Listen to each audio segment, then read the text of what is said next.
ஆனா யார் அனுப்பி அட்ரஸே இல்லாம வந்த பார்சல்ல கண்டிப்பா ஏதோ தப்பு இருக்குன்னு புனிதாக்காக்கு எப்படி தெரியும்? அதான் அவ சொன்னாலேமா, யாரோ போன் பண்ணி மிரட்டினாங்கன்னு. அவ சொன்னதை நீ கேக்கலையா? இன்னும் நான் அவங்க சொல்ற கதையை நம்பவும் மாட்டேன். இங்க பாரு தெய்வானே, நீ நம்பாட்டி போ. அத பத்தி எனக்கு எந்த கவலையும் இல்ல. என் பொண்ணு இந்த வீட்ல இருக்க கூடாதுன்னு சொல்றது எனக்கு சுத்தமா பிடிக்கலமா. உங்க பொண்ணு இங்க இருக்க கூடாது.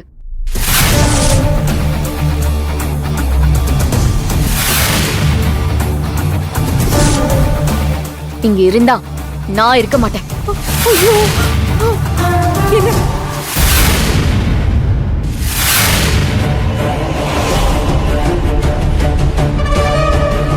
நான் இந்த வீட்ல மட்டும் இல்ல, எங்க வீட்டுக்கும் போக மாட்டேன். நான் எங்க போறேன்னு எனக்கே தெரியாத ஒரு இடத்துக்கு போவேன். அது உங்களுக்கு வேணுமா? தெய்வானே, என்ன நீ வாய்க்கு வந்தபடி எல்லாம் பேசிட்டு இருக்க? என்ன நீ மிரட்டியா? என்ன நீ இப்படி எல்லாம் பேசிட்டு இருக்க தெய்வான? நான் அப்படி என்ன தப்பு பண்ண? இப்போ நல்லதானே பண்ணிட்டு இருக்கேன். நல்லது பண்ணீங்களா நீங்களா? வீட்டுக்கு பார்சல்ல பாம்பு வந்தது, அதுக்கு பேரு தான் நல்லதா?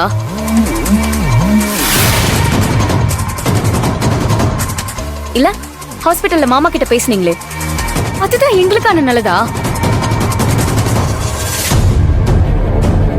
நல்லது நினைச்சிருந்தா அங்க என்ன பேசுனீங்களோ அது எங்க கிட்ட சொல்லிருக்கணும்ல. ஏன் சொல்லல? அது எப்படிக்கா? மாமா உங்ககிட்ட பேசணும்னு சொன்ன கொஞ்ச நாள்லயே மாமா ஹாஸ்பிட்டல்ல இருந்து காணாம போயிட்டாரு.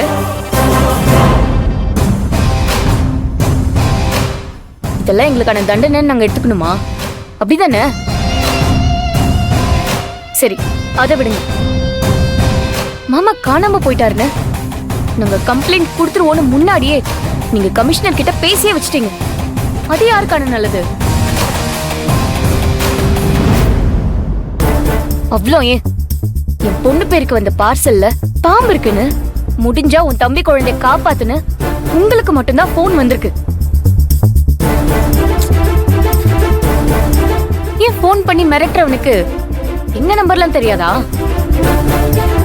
இல்ல மிரட்டுறவனுக்கு எங்க மேல அவ்வளோ பயமா? போதும்க்கா, எங்களை நீங்க ரொம்ப முட்டாளா நினைக்கிறீங்க. எனக்கு தெரியும்க்கா, பிறக்க போற உங்க குழந்தைக்குதான் இந்த வீட்ல எல்லா உரிமையும் கிடைக்கணும்னு நீங்க ஆசைப்படுறீங்க. எனக்கு தெரியும்க்கா, பிறக்க போற உங்க குழந்தைக்குதான் இந்த வீட்ல எல்லா உரிமையும் கிடைக்கணும்னு நீங்க ஆசைப்படுறீங்க.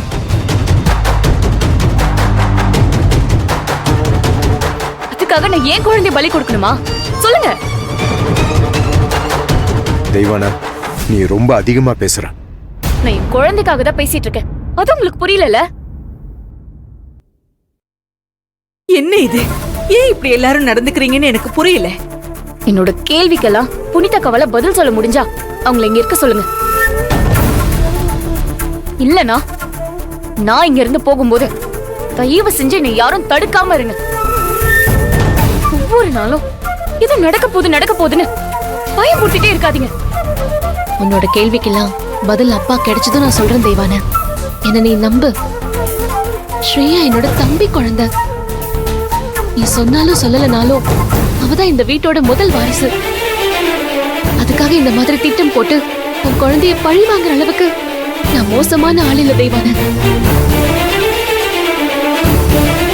எனக்காக இல்லைனாலும் இந்த குடும்பத்துக்காகவோ உங்க எல்லாரோட பாதுகாப்புக்காகவோ தயவு செஞ்சு யாரும் எங்கேயும் போகாதீங்க.